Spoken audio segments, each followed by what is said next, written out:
Hello, you gorgeous humans. Thank you for being here. You've made it. I know we've not all made it. Some of us are still in the garden getting rat-arsed. But those who are here, sober or otherwise, you are most welcome. Right, we are here to talk about non-fiction tonight, and if you've not been here before, just so you know how it works, my name's Jane Considine, and I really do care about teaching and learning, and that's what we're going to be talking about tonight, taking us right into the classroom to make a difference with non-fiction writing. I'm here with my husband. We've been happily married for a long time, and you'll be able to see that living and breathing live tonight as we interact with each other. Ian is managing the chat. There are some rules for the chat. No flirting, he can't be persuaded. And any questions, any comments, he is a teacher, he understands all the jargon. Ian, would you want to say hello to everybody so people believe me? Hello everybody, do you want me?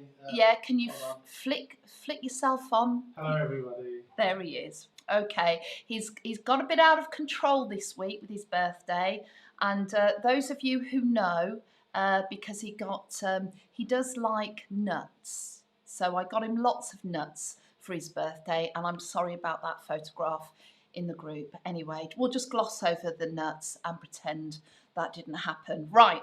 Thank you for all those people who take gorgeous notes, and you are most welcome because we love seeing your notes post these events. There is lots of sharing, lots of doodling. So thank you to the note takers. And we're here because we're a little bit adrift, and we are the CPD seekers. We're here actually to look after each other, my gorgeous Sunday superstars. And if you want to get involved, the hashtag is the Right Stuff Sessions. And what are we all about? Well, we're about sharing and caring. We're about generating ideas and sharpening our thinking. And we are applying evidence and moving forward. And in that moving forward, this has become a space and a place to actually, professionally love each other, share ideas, and enjoy. I don't know how much we're supposed to be enjoying this, but actually enjoy talking about teaching and learning, aka. And so has been born the Teacher Squad. And actually, for me, it's very timely that we've needed for a very long time somewhere where we can actually get really excited about teaching and learning. And it is in this space, actually, not just tonight, but the catcher-uppers and the chat that happens beyond and without me and amongst yourselves, and the share and the care, the love, the grids, the passing around of ideas and planning, that sort of growth of what it becomes is quite frankly adorable. And together we become better and more beautiful teachers. And it's just wonderful. So if you don't already follow me on Twitter, it's at Jane Considine. I'm also hanging around Facebook, but Ian likes to probably hang there more than me. And we are together going to put some good ideas into action. And tonight, actually, there is a motto that leads us forward. And when it comes to a lot of English teaching, I'm going to say this and then I'm going to explain what I mean through examples. Tonight, a big message for tonight when it comes to being better at teaching non-fiction, we need to be less jelly and more Lego. And I'm going to explain what I mean through examples, through direction, through kind of concrete things we can do in the classroom. So we're going to kick off actually talking about non-fiction and what can lead us to create high quality non-fictions with children. And what I've decided to do tonight is to bolt most of our thinking around kind of the full journey, looking at from kind of stimulus, what could get it going, good quality text, onto the kind of very nth degree of that, which is their independent writing. So I'm just going to start off. I'm going to show, kind of going to do a big up for these books by Vashti Harrison, and Little Leaders, Bold Women in Black History and Visionary Women Around the World. They are both excellent books, and why they are so amazing, I want to say, particularly for primary, is that the information locked inside this kind of celebration of, this whole collection of biographies, they're just so short. You know, we're not going to get bogged down. There's just enough. It feels like just enough information that's pretty damn perfect. So here, this double page spread on Nina Simone, we get a gorgeous illustration, and then we get, you know, something that kind of feels right for primary. And actually, we'd love children of primary age to produce something like this. So this is excellent. So a really big shout out for this book. Is that Bold Women in Black History? Bold Women in Black History, So Mr. that's C. now on the Unit Plan's website now. It's got its own unit of work. Yeah. Fiction, Yeah. Can't remember the year group. I'll have a look. Yeah, we've got on our new unit plan website, janeconsidine.com, this is a unit of work. It's actually linked to year one, but like a lot of the, when you pull off your units, they could be tailored to a particular age. But I want you to, if you get involved in the unit plan website, kind of look beyond the year groupness, because locked in all the non-fictions, and there's a hell of a lot of non-fictions getting uploaded in the coming few weeks. What they all give you is a shape, and we're going to talk about that in a moment. So this book, a big shout for it because it's accessible and short. And if you don't know about the unit plan website, go and log in here, www.janeconsidine.com. It's kind of got full feminism imaging, full like powerhouse stuff. And we've had a lot of fun designing that. And locked in there, what you download is units of work for story, non-fiction and poetry, and they give you clear, explicit guidance. Okay. I now want to talk about that big journey, sweeping across a unit of work. What is the pathway? And I suppose another way to say that, what are the best bets for you as a teacher? What is worth it?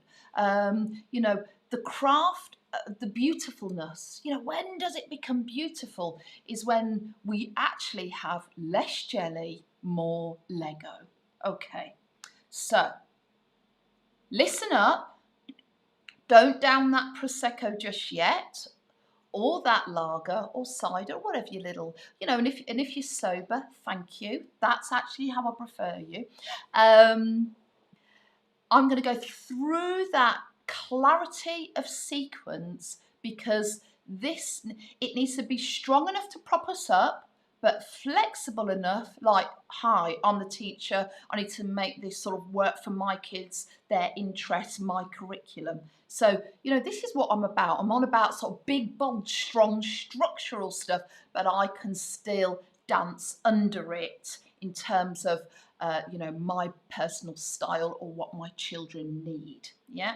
Okay. We all need that flexibility, don't we? So anything I talk about is not a scheme. It's about guiding frameworks. Okay, so let's just tune our thinking in here.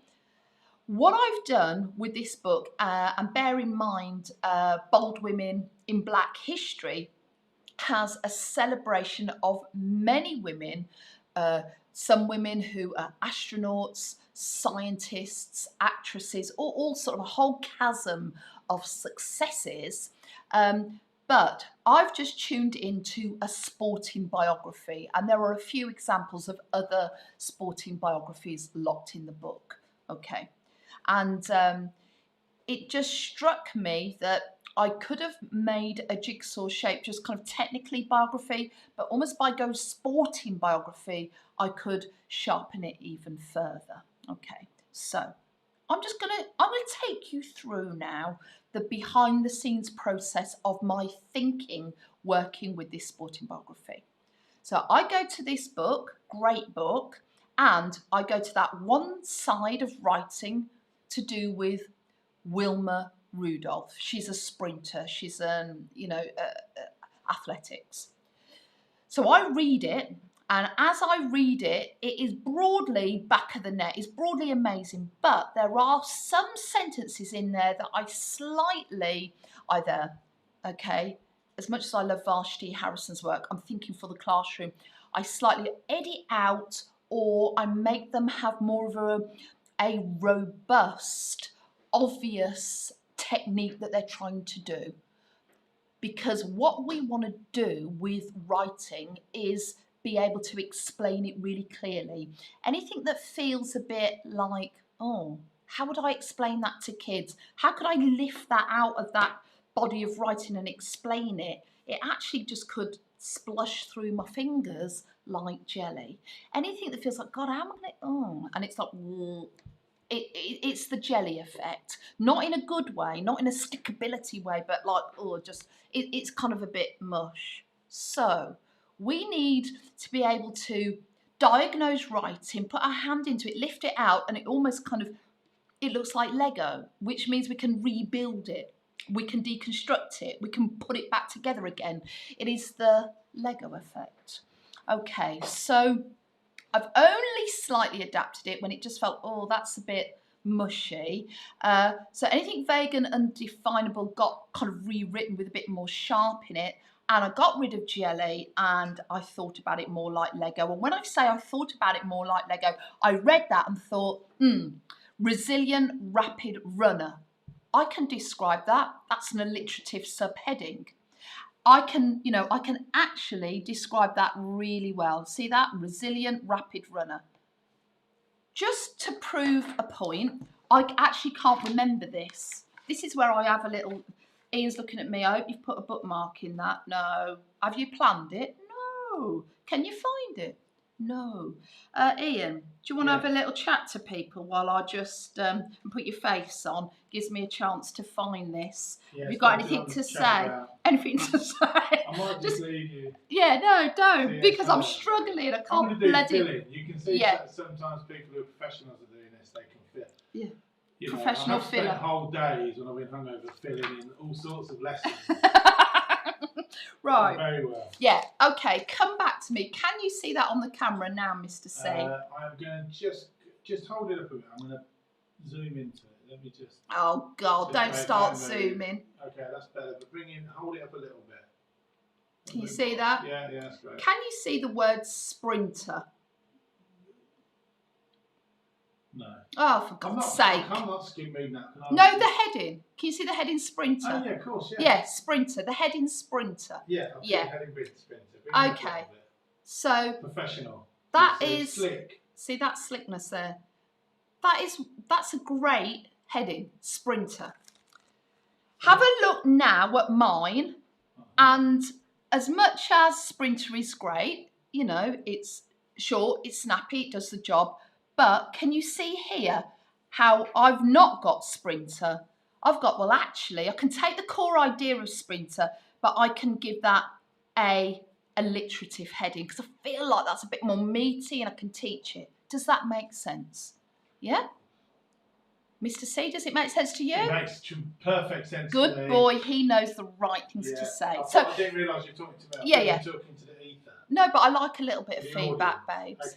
Okay. So essentially what I'm saying is the core body of Vashti Harrison's writing is there, but whenever it felt like, well, you know, it's a bit, I want to just firm it up, make it more concrete, more Lego. That's where I've done just a few little tweaks and edits, because anything that I can explain more explicitly, then win-win. Okay, so with that in mind, okay, so I have taken a text, I've looked at it and thought, oh, just little bits where I can feel like I want to just slice in more Lego definable technique that's happening there, then I've got that text, right? And then the first day, and this is really important, whenever you do a non-fiction, your first day or couple of days, you make a choice. I kind of like a couple of days, but it depends on the kids. It's up to you. You, as the teacher, are going to say, this is day one of a non-fiction sequence. You're going to read Wilma Rudolph, and you, as the teacher, are going to draw out the shape.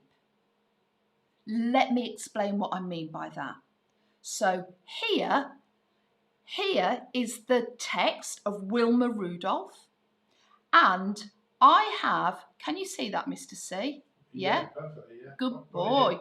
Use your pointer. I will. So what I have done then is I have assigned this text in words, Jigsaw, Lego style shapes, icons, jigsawness, so that I can begin to show children this is how you build this text. So let me talk you through this. Here is the heading. When she was born, when she died. We've got the alliterative subheading. We ask the reader a question. Can you imagine being paralysed and going on to win an Olympic medal? Then we start with the umbrella. What does the umbrella mean? The overarching introduction. Then I talk about her early life, building blocks. Then I talk about her school life. Then I talk about achievements, world recognition, how she'd like to be remembered, her message for the world, and 3 fun facts. Little bit out, 3 fun facts. If you look here, there's the key below.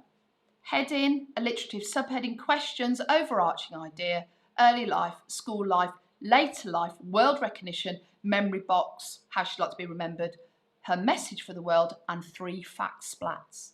Now, a lot of people say to me, how do you know what to call any written chunks in a text? How do you know? The truth is, you don't know. But this is the heart of the good teaching message. This is where you become a more beautiful teacher. You have to find a text that you think, I'd love my year 3s to write or my year 5s to write. And you, not me, you have to say, right, I can explain that with this little jigsaw shape. Because that means that we can start showing children how to build it, how to break it apart, and then how to build their own one when they've got new content or new knowledge. Mr. C, yes. I'm going to stop there. Good. Are there any questions? Not really at this precise moment. I think you're going to have to start doing some sort of like more relaxing for the first 10 minutes or so, because everybody's catching up from their week away. Oh, yeah. But there's nothing specific in Are here. they drunk? Yeah, there are a couple of things that I would say, and there's some really good points coming through. Yep. There's a lot of people talking about using independent booksellers as opposed to just Amazon. Love that. Keeping it local. A lot of the the publishers will have their own websites. We do.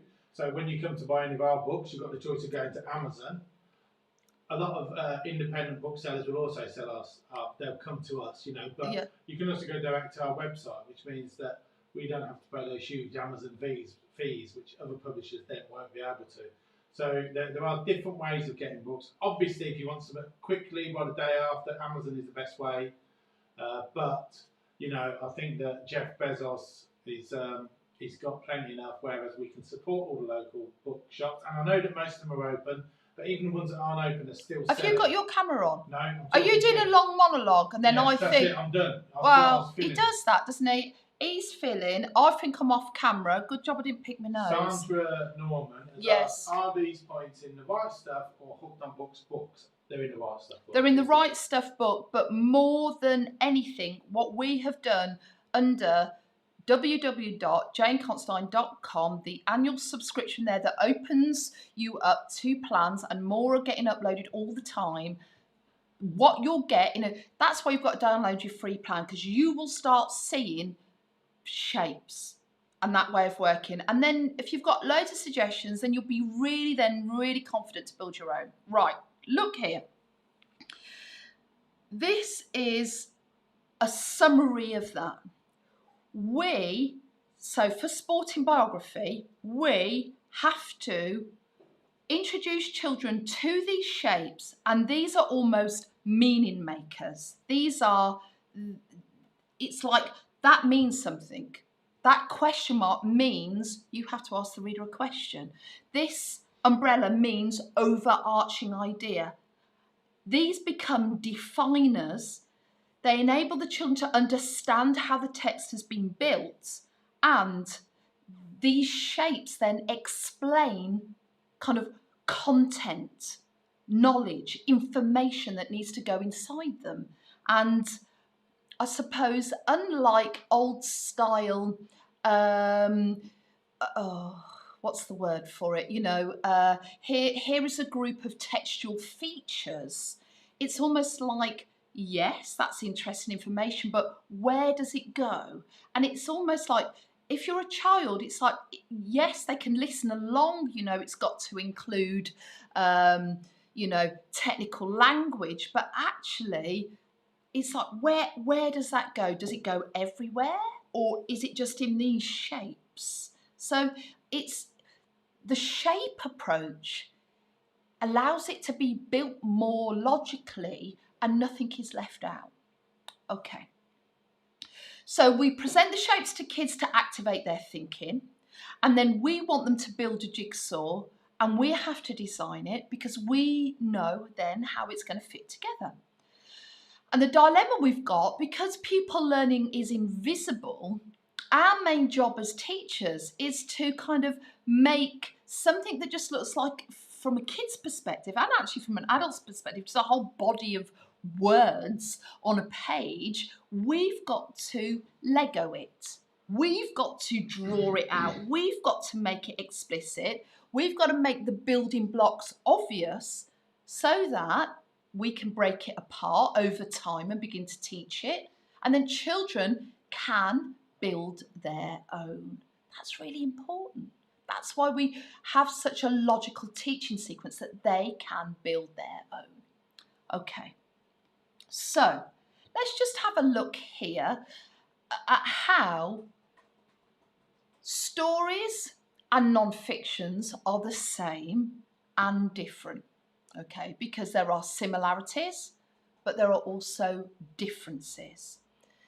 When we're in the realm of story, we would put a central character here. So, for example, Little Red Riding Hood.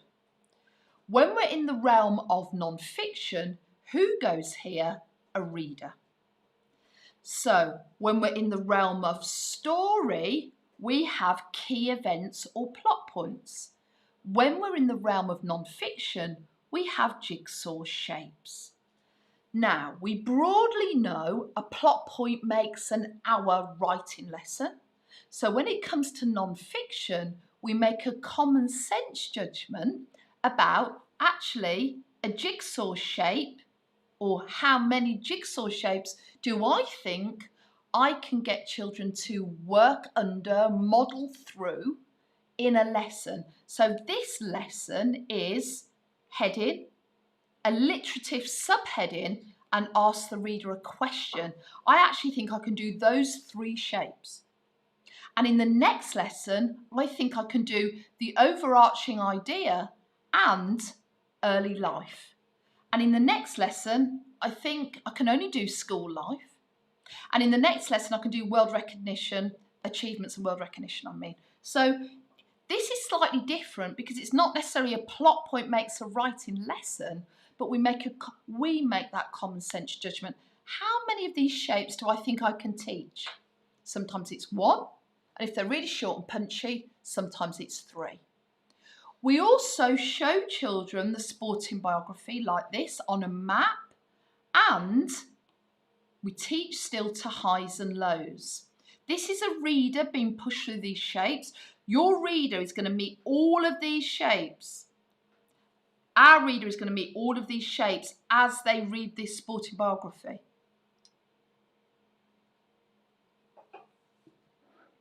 And we can still teach to highs and lows. Some things hanging around here. Early life was really good. She was full, she showed lots of promise for running. She didn't have such a good time at school. Then world recognition, how she'd like to be remembered. So we can still teach it to highs and lows. If it's a holiday brochure, it's all up here. Wowsy, wowsy, wowsy. If it's a balanced argument for and against school uniform, it might do something like that. Mr. C, any questions? Can you put your camera on? No. Or hit me up quick. Are you going to do a monologue? I'm not going to do a monologue. Thank God for that. So Richard asked a question. Richard Taylor. I'm going to put him on. This is one for the mums. Let me just, let me start again. So Richard's question is, Jane, have you got any practical advice for what is most efficient way to catch a child who's been absent for a part of the sequence? I know not completely directly related to what absent for what? Has been absent for part of that sequence. Oh, so I see. Off, they've been a day off or 2 days off. Yeah, what do you do? Any practical advice or ways to get them to... Yeah, that actually is a really good question. So if, I think the key to this approach is, if, for example, they've missed the find a shape day, it's not going to be awfully tragic, because the key to this is it's not supposed to be done in the dark, or it's like unclear or not very obvious. Everything we're doing with this approach is to make things more explicit and more obvious. We're not covering up models, we're not hiding things, we're not trying to get them to guess the answers in our head. It's fully open, and the sporting biography, if they rock up on a Wednesday, they will see these shapes on the wall, and we're hoping within the classroom now we'll have kid experts who can tell Aaron, what these shapes mean. So I think absenteeism is always an issue, but what we're hoping for is that if we run strong jigsaw shape approach, if they've missed out, let's say on school life, their version of school life, they've got to stay with you for strong dynamic whole class teaching. So you might go, right, you weren't here for school life, Aaron. Why don't you have Misha's school life? So yours still runs, you can borrow and stick it in your book, but you come with us now as we are on this day. Does that make sense? You've got to keep them for strong dynamic whole class teaching moving forward. Okay. I'm going to keep, that's quite a tricky question actually, Mr. C. I'm not sure if that's quite tricky, but I think it is that. Tough one, isn't it? It is a tough one. I think it's one of those things where you've got to employ your own teacherly choice. Are you doing monologues without the camera on? It's one sentence. Okay. I'll save my monologues till you need filling. Okay, thanks. Because I know you'd have forgotten something else. Right? She's a bit hungover today. Not as bad as you, Mr. C. Right, okay. Have a look here at our lesson, because this is actually now slightly different from story. I want you to notice we've got the school shape. So what drives a non-fiction sentence taught lesson? Well, what will drive it is a jigsaw shape. Is it one shape? Is it two? That'll be your teacher judgment. So for this lesson, what's driving it is the school shape. And if you notice the school shape, it's actually got a smiley face and a sad face, because we look at the positives of school life and the negatives of school life. So this learning chunk, and we know learning chunks last for about 20 minutes there or thereabouts, is building up to a negative sentence, an emotional sentence, how it made her feel, school. But also this next chunk is based around positive sentences. I'm just going to enlarge that a bit and just have a little read. So the negative sentence says, in school, Florence was mocked for her big dreams. This made Florence sad. What we need to do is work it backwards as a teacher. We need the right flourishing conditions here, rich, strong vocabulary vaults, and children will need help with things like ways to say big dreams, synonyms for sad, crushed, upset, devastated, heartbroken. She got, and at the beginning, help with that early clause, bullied for her dreams, she wasn't good enough, was told you won't make it. So we've got a bank of ideas for the first clause and a bank of ideas for the second clause with synonyms for sad. Then we can rock out our shader meter, we can start doing some thesaurus thinking, that sort of thing. But I hope you can see here everything, that how that ends up by the end of it. Oh, I hate that when that happens. Oh, life. Like pinch it in. Oh, you pinch off. Yeah, I'm a bit. I was going to tell you something then, and I'm not going to tell you. All right, that's fine. So essentially, you can see that this whole lesson is linked to the school shape, and these, how many sentences are there? These 3 sentences live in the school shape. Right. Do you want to know what the thing was I was going to tell you? Yeah, go on then. You got lipstick on your tooth. That old chestnut. Oh dear. Right, is it gone, Mr. C? I'll tell you later. Right. Okay, so just so I'm trying to make this point, I don't want to get lost. Moving on to the next shape, it's actually not, I've made a teacher judgment here, it's actually not one shape, we can do 2 shapes. We can do achievements and world recognition. And so we then are going to do some other things in the sentences. We're going to do a comma, ly adverb, and an abstract noun. And if I just blow up that abstract noun, it is literally words like remarkable, unbelievable, staggering, sensational. It's actually just one word, you know, that high drama. Florence dramatically won gold for 100 metres, 200 metres, and the relay in the 1988 Olympics. Unbelievable. So sometimes it can be quite short, pacey, but that is all about sort of world recognition. Okay. But I just wanted to tell you that unlike story, where a plot point makes a writing lesson, for non-fiction you can have 1 jigsaw shape makes a writing lesson, or 2 jigsaw shapes make a writing lesson. That's your teacher judgment kicking in there about what you think is doable. Actually, and to say this point, you could have school life going over 2 lessons. So you could almost do positive bits of school, whole lesson, negative bits of school, whole lesson. God, I said something really profound there, and it wasn't that profound. I was like, wow, that's profound. No, it's not really, but it's making teacher judgment calls about how long do you think it'd take you to teach that jigsaw shape. Okay, any other questions, Mr. C? A couple.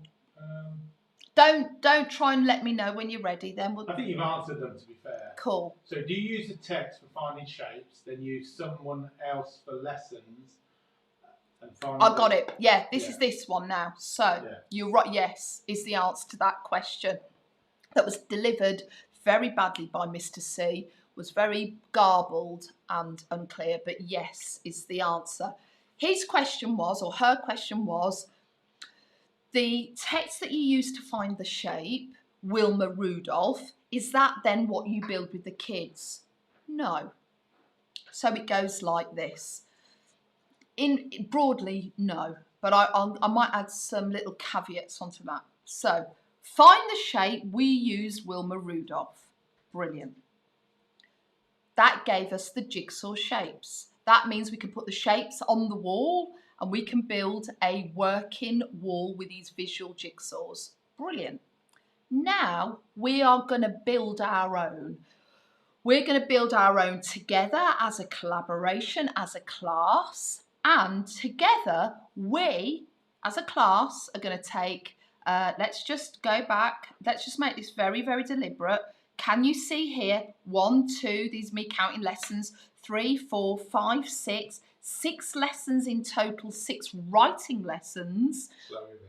Slow reveal if you want to. We can put it all up there, but slowly reveal it. But they actually will know what's coming because they found the shape together. I mean, non-fiction is a bit of an interesting one because you've drawn down the shape. It's almost like, well, you've revealed it anyway. So it's kind of less obvious here where you have to kind of slow reveal them, but you still want to hold them in jigsaw moments. So yeah, I suppose, the slow reveal will help that they don't race on. Like, we're here. Don't try and get to overarching idea because we're here. Why don't you ask the reader more questions? I don't want you to jump on till we are ready, till tomorrow. Yeah? So essentially, there are 6 writing lessons that I might then splice with 2 experience days. This whole sequence would last 8 English lessons. Yeah?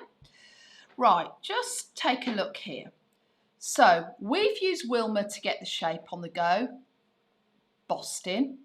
That's one for the Brummies. Now we're going to build our own as a class using Florence Joyner. So we together are going to build one for Florence Joyner.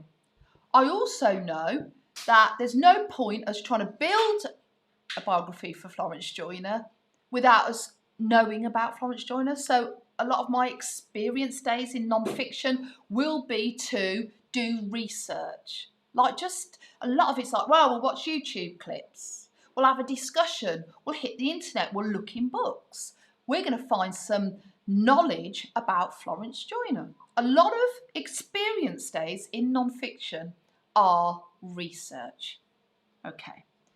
So I'm going to hold their writing hands over that 8 days to build one for Florence Joyner.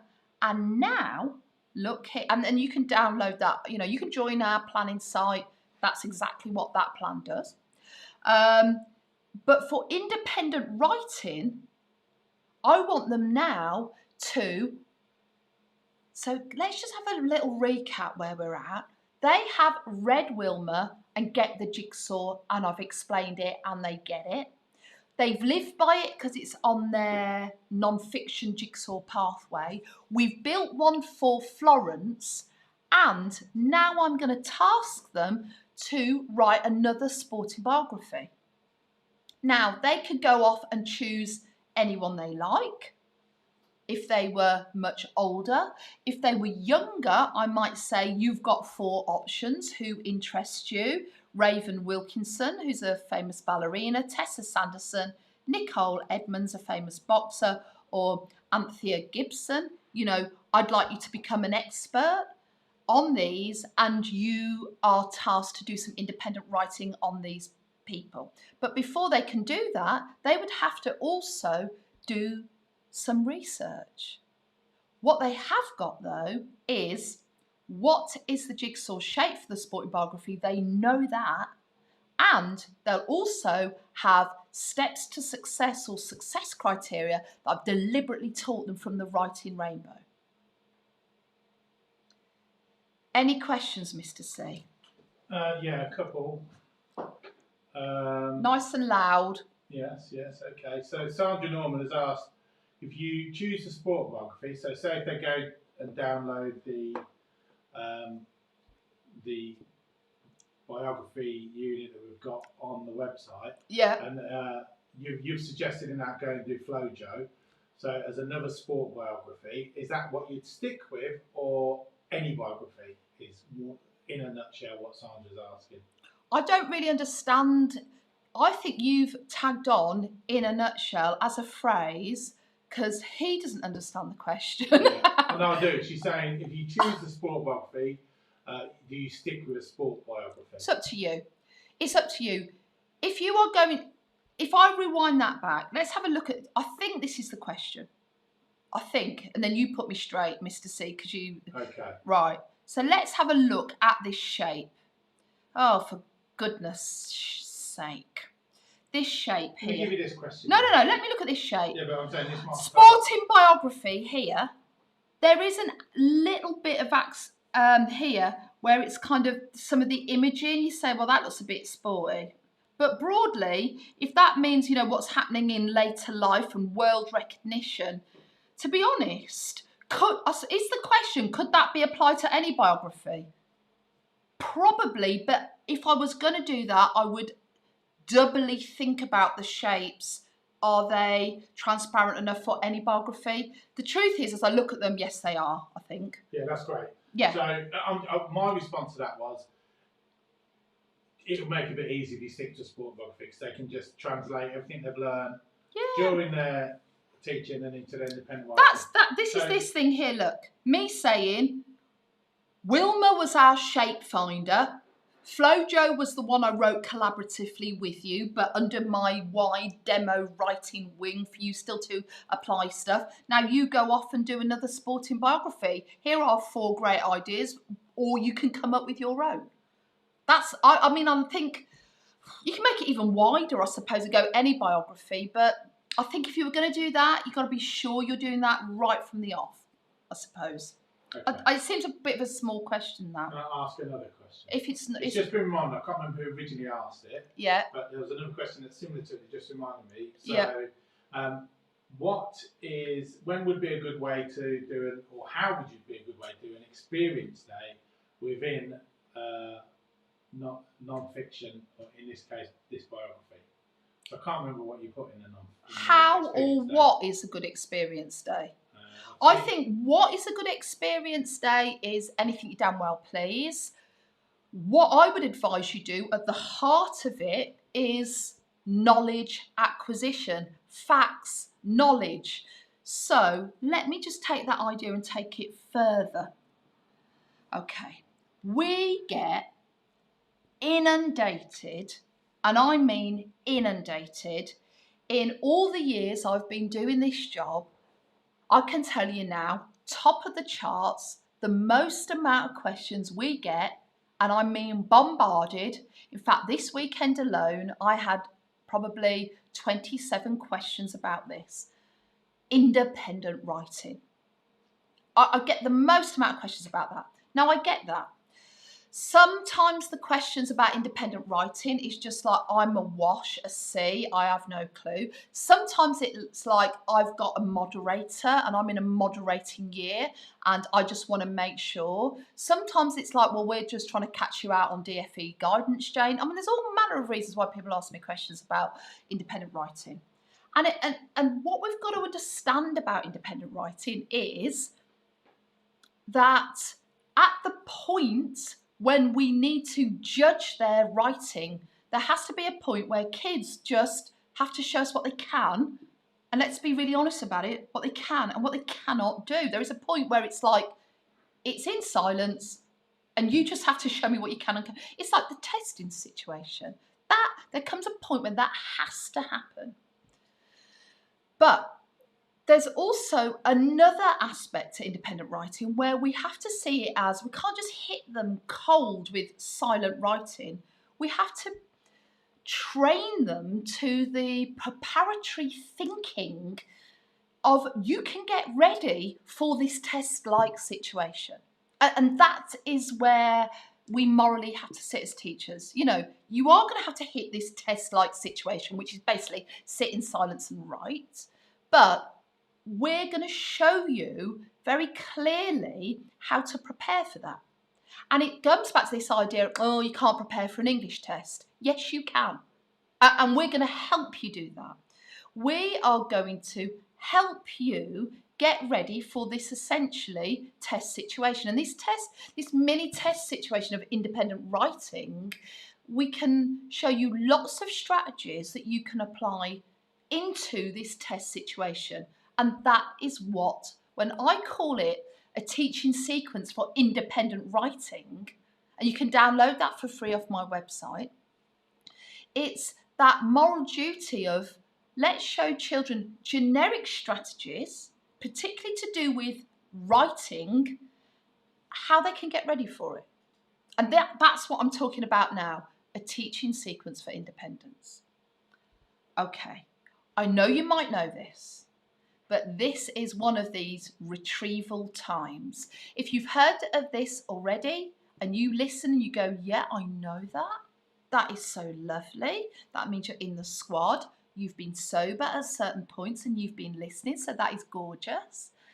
If you're like, oh, I think I should know about this, but I don't really get it, or every time she talks about this, I lose her. I know I must lose people at this moment because I have so many questions.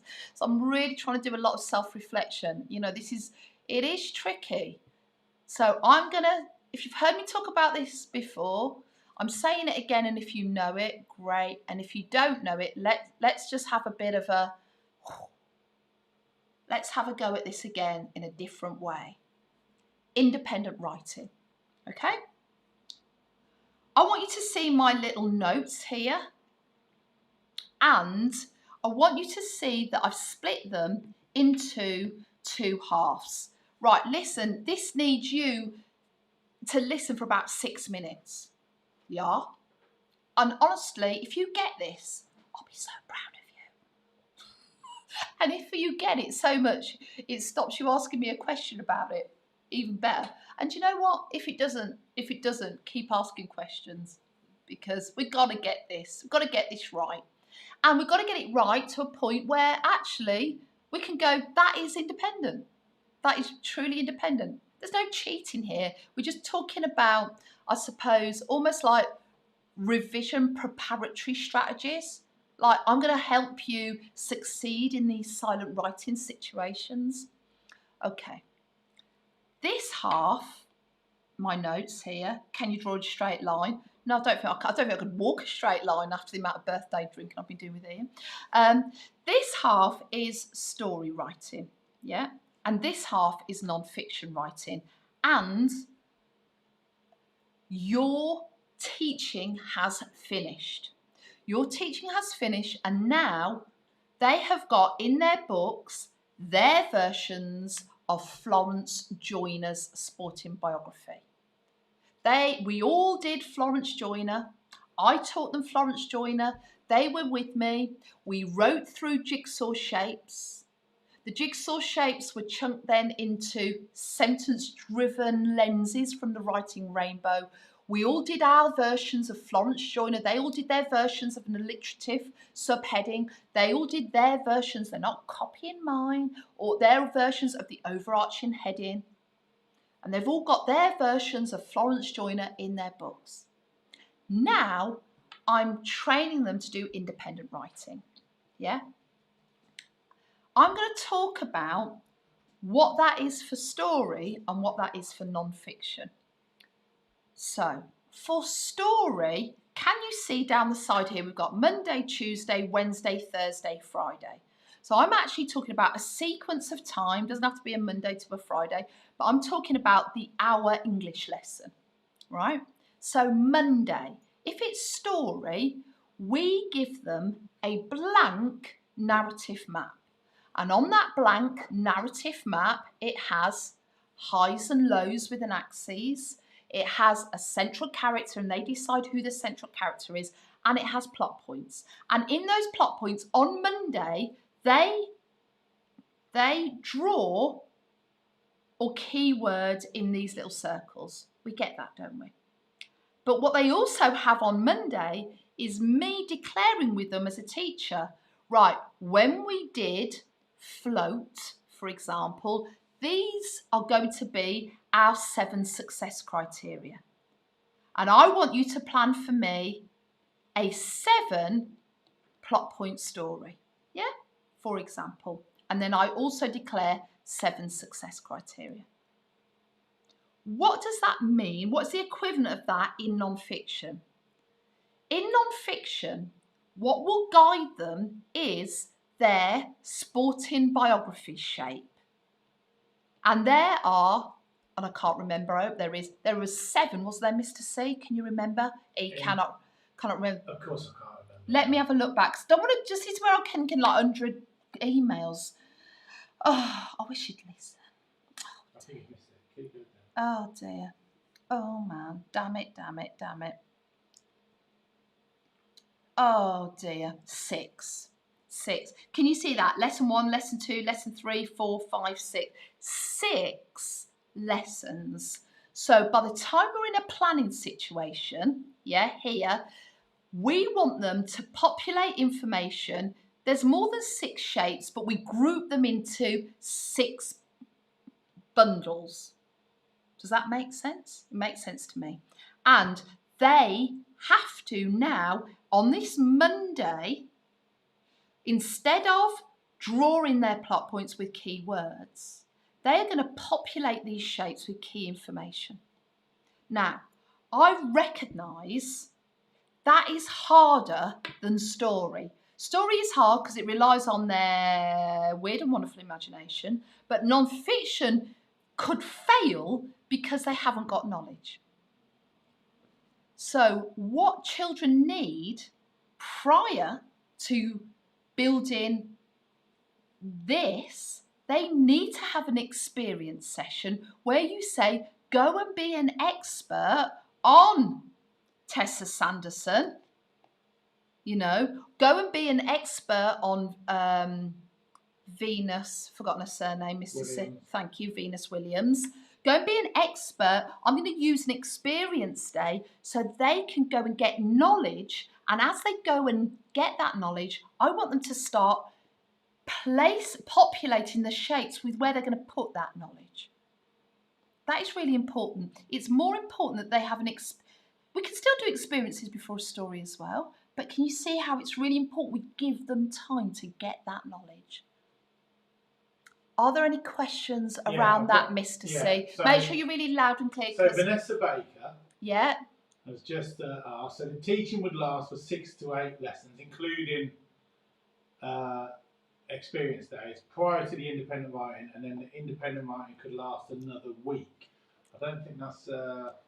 It could, Vanessa. However, I've got loads of teachers who's... Just because I'm going Monday lesson, Tuesday lesson, you might go, do you know what? I'm going to do that all in an afternoon. We're primary teachers, aren't we? I'm saying Monday, Tuesday, so I can talk about it logically, but you might say, do you know what? We're going to have an afternoon where, and they're year 5, and I feel in an afternoon I could have an hour of research and the rest of the afternoon then populating where they're going to put that knowledge in the shapes and preparing their success criteria sentence, because tomorrow we're going to go straight into silent writing. Do you see what I mean? I want you to see that, but I also want you to have kind of a flexible, adaptable brain with it. Yeah? It's just like this.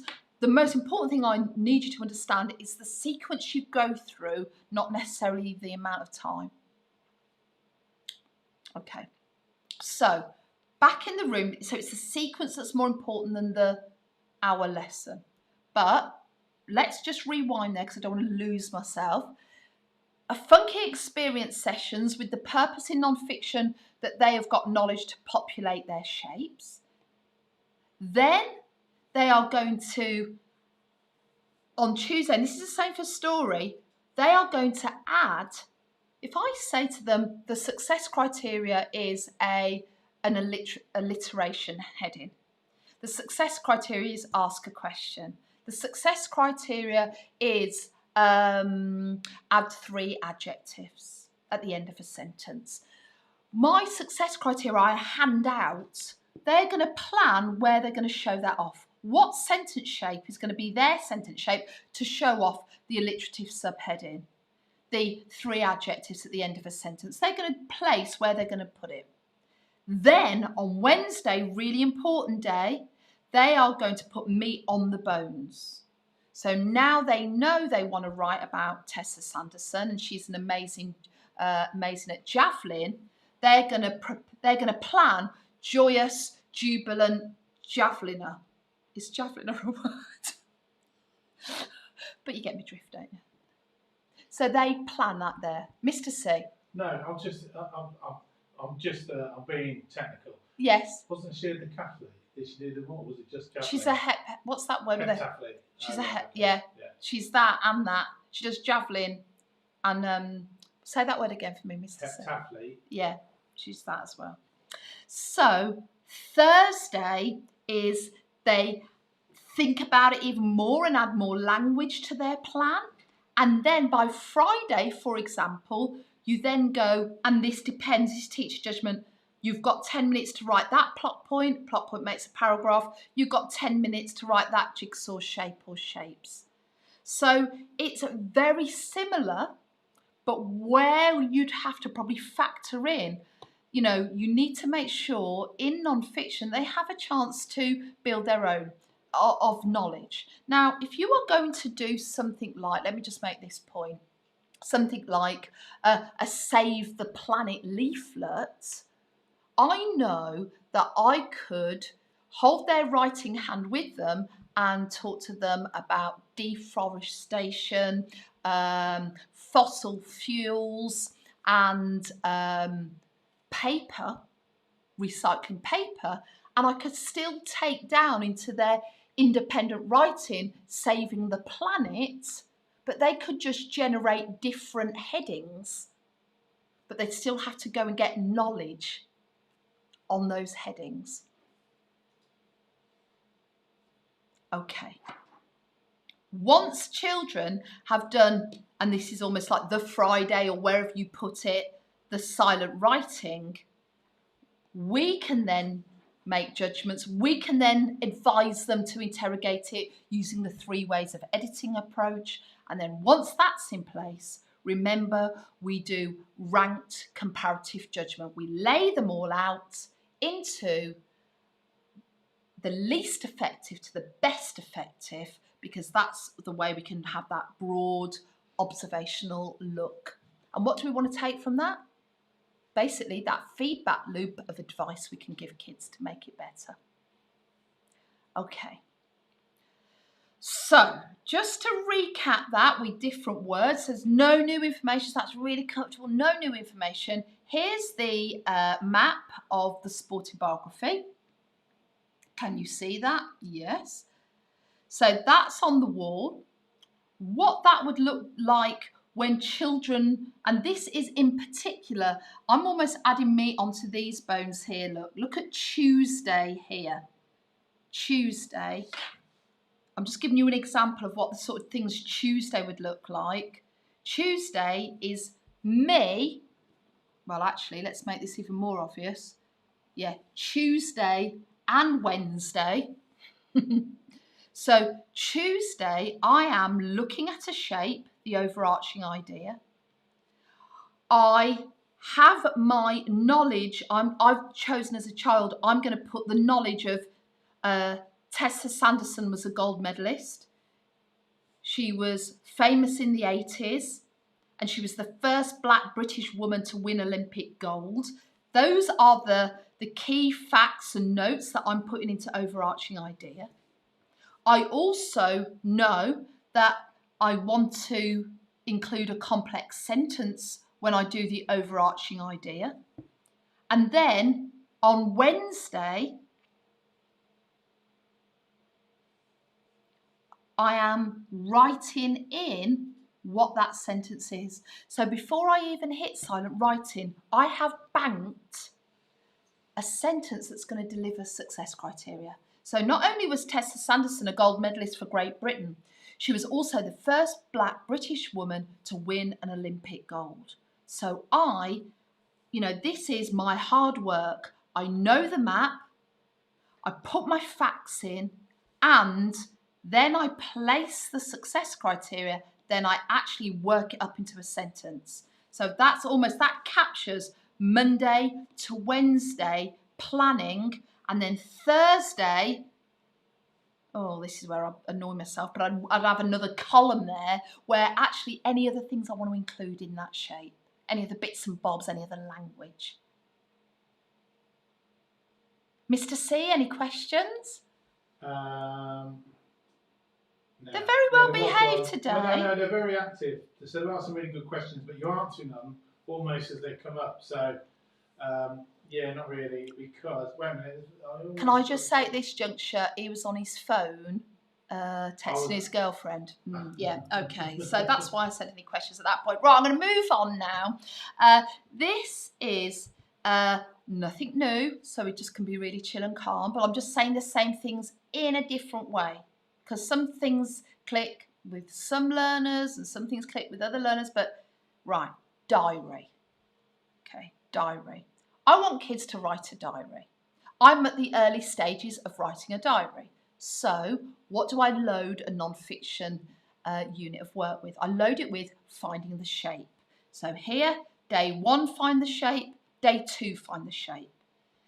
I'm not actually showing you a diary, but just to make the point, in this find a shape day, I draw out this diary has a greeting, dear diary. It has a hook.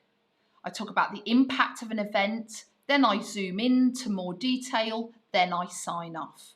So it's quite a short, snappy diary, but I draw out from that diary 5 shapes. The greeting, the hook, the impact, the zoom in, the sign off. And the example I show them is about an avalanche. So I use my model of being an eyewitness. I'm safe, but I'm looking out of my hotel room. I can see an avalanche. They are going to, with me, we're going to collaboratively, under our teaching sequence over time, write a diary for a volcano. When it comes to their independent writing, they can choose another dramatic event like a flood, an explosion, a storm, an earthquake to write their diary, but it must follow having a greeting, hooking the reader in, even though the reader is you, impact, the zoom in, and the sign off. I am now showing you here, and I might need to make this a little bit smaller, a child's book. So you can see now how this drops down. We've had 2 lessons on let's draw out the shape, but they're a bit older, so I think it was actually only 1. Let's draw out the shape of the avalanche. And now they are in lesson 1, and I'm tasking them to do a greeting, not much teaching in greeting, dear diary, build the hook the reader in, even though it's yourself, and the impact of the event. I am just going to zoom in this really closely. This child has a little bit of a problem with dropping in capital letters in the middle of sentences, but I want you just to see this. Hooking you in, even though you're the reader. Dear diary, today was earth-shattering, literally. At 7 o'clock, blood red molten lava started spewing from the enormous black shadowy volcano. Lava, which only could be described as crimson blazing sleet, was tumbling down the pitch black mountainside. At the bottom of Mount Etna, it was havoc. Children were wailing, adults were comforting, and dogs were yelping. Now, if you work this back, Pinchy McPinchy, over here, can you see the rich vocabulary vault, the flourishing conditions, the good prerequisite? If you've got to hook your reader in this chatty, evocative style, oh my God, you'll never guess what, it was totally incredible, today was literally earth-shattering. Can you see all of the words needed at different points to build? And then you can also see here, this is the hook, this is the impact, this is also the impact. It's that layering of shape into sentences. So, big finish, this is what I'm going to say. Independent writing, particularly for non-fiction, requires you as a teacher to give them time to research so that they can make notes to populate their jigsaw shapes. And the other thing I'm going to say, and this is really the heart of what we're trying to do on Considine.com, all of those shapes that you can download as guidance and that will help you do your daily teaching sequences, and the planning model that I share, all are drenched and put language at the heart. They don't put that sort of organisational chit-chat, move to the group and talk about what you think would make it. It's not of that. All of that guff has gone. I've squeezed it so the jelly has just got out of it. And everything I give you, just like you need to give the kids, is Lego building blocks of things that are worth it, that are worth building towards. And so therefore, even if you don't get involved in the unit plan site, and it's about 25 quid for a year. But even if you don't, what I want to tell all of you, where you have to load your thinking to be a damn good teacher in English. And have a look at this. This is a teacher who, can you see that, Mr. C? This is not a kid's book. Don't misinterpret what I'm showing you here. This, yeah, I'll try. This is a teacher's thinking before going into teaching writing. And it's almost laid out like a kid's book. And what you can see here is words and phrases of ideas. Here, ideas, words. Look, if I have to ask the children to write about negative sounds, what have we got here? We've got sounds like the flickering of the bulb, the crunching snow, the wind whispering, the whispering wind, the eerie silence, the soft breathing, the chattering teeth. We've got a bank of negative sounds there because that is a teacher recognising to be a damn good teacher of writing, you've got to hit your classroom with words. Words. These are the flourishing conditions. And over here, what am I going to model? So it becomes thinking side and writing side. In fact, how we plan is how we want the children to collect it too. And there's that gorgeous mirroring, that sameness. I'm thinking about language, words, that rich vocabulary, and that's what I want you to do as well with me. And that all of this prerequisite over here, this is dependent on that when I model things, you've got choice and option.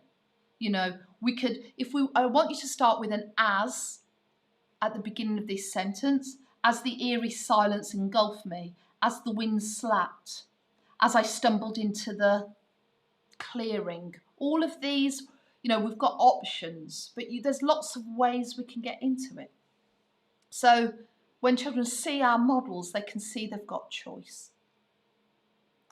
Mr. C, anything to ask me? Yeah, he's grumpy tonight. I'm not grumpy. There's a lot of quite technical questions. But it's got the questions about the units. So I've got. Do you want to flip to you? Yeah, because you know more about that stuff. Yeah, kind of. Yeah, I will. Go on then. To me if I can find out how to do it. So I've got a message here from Charlotte, and it says to train. So as the non-fiction units go up, will it be clear what they are, or will we need to open the plans to check? There is on the unit plans page. So if you go into www.janeconsidine.com, go into unit plans. There's a downloadable folder, file, which is already out of date really, but it gives you a list of all of the plans that we have that we're working on. So far, I think on that list there was about 20, but now we've got up to about 45 on there so far. And we've got about another 45 or 40-ish going up over the next few weeks. On that list, it says the text type. So it will say if it is a non-fiction or poetry or whatever.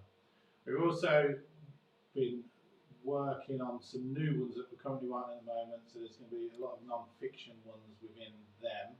And more year two. So we know we're going to. We're working hard to bolster year two non-fiction. At the moment, it is dominant for narrative, but do not worry. If you download the list of what's coming, there is some non-fictions coming. So plus, we're also going to be putting up more. We're writing more non-fiction now, so we noticed that there's a bit of a gap in year two non-fiction, especially. So we've got, I think, about 3 units that we've started working on for non-fiction, and we'll be adding to the unit plans all the time. So I think that from the point of view of sort of like, will you have some coverage? Yes, hopefully. Our intention is to make sure that if you're one of the subscribers, that you will be able to go to that site and really get a full coverage on your whole year. So effectively, you don't really need to Of course, you can adapt them all and adjust them, and even if it says it's year 2, it will quite easily adapt to year 3 or year 4 even. So yeah, do sort of dive and have a look. There are some free unit plans there, so you can actually see the format in which they're made. James sort of like alluded to it a few minutes ago, but there are some unit plans there to download. So whatever your year group is, just download it. Have a go at it. If you've got bubbles in, or if you're doing anything remotely with the children, just give it a go. I know that some people on here have been talking about they've tried some things out. Try before you buy. It's £25 a year to subscribe to the unit plans. I mean, that is, I think we worked it out as less than 50p a week. So it just seems like good value. It's as cheap as we probably could do it, but and let us know how it goes with it as well. Jane, I'm putting it back to you because I'm filling. Okay, you don't need to feel. It's a bit grumpy, isn't he? That's called a hangover. Birthday, bad. He hasn't smiled once tonight. Anyway, okay, we're going to call it a night. Oh, no, too late. You've had your chance, Mrs. Can C. you mention No. about the Right Stuff training that is going to be going up in the next 10 to 14 days, Yeah. maybe a bit less? Yeah. We're also behind the scenes, we're going to do a fully virtual 5-day Right Stuff training. So I know we've had some newcomers who didn't get the stuff on YouTube and they're like, I don't know what you're rambling on about, I'm trying to catch up. That is going to be up soon. We don't want to announce too sharp dates because tech gets in the way, but look out for that. That is coming soon. Very soon. It will be by the next 2 weeks, if not before. Okay, so 2 little things I want to mention before we go. I want to mention Miss B, at Leanne EYFS and at Helen Rutter 27, who, look at them, are twinning in school. That's a bit cute. And how sad is this? When that photo went up and you see the PE bench, I had like I haven't seen a PE bench for weeks. I felt really attached to the PE bench. It's sad, isn't it? It's the weirdest things that you miss in school, like the smells and the PE bench. But it is a shame, isn't it? It's so strange and different, and it's weird what we do miss. I also want to say, and a very big guilty sorry, because I am so damn late. You were on a very badly drawn, awful handwritten post-it by Ian. I don't know if you've seen his handwriting, it's horrific. As he was trying to tune me in to say happy birthday to you, Fiona McGrath, but I am saying, wow, you are the big 5-0. I am late in celebrating it, but please just imagine some sort of party popper lowdown there. And happy freaking birthday. So that's exciting. And there she is, Fiona, enjoying her birthday. So we've come to the end of today. I don't want to do too many promises about next week, but we're going to keep it flexy because we'll either be free and we can be here, or we won't be because we'll be worrying about getting the Right Stuff training online. So I'm going to keep it open, but I will communicate with you via the medium of social media. So not sure yet if we're doing a Sunday sessions, but we'll let you know as the time gets closer. And other than that, big love. Keep being beautiful for teaching and learning. Keep talking. Keep sharing, and go forth and create. Thank you very much.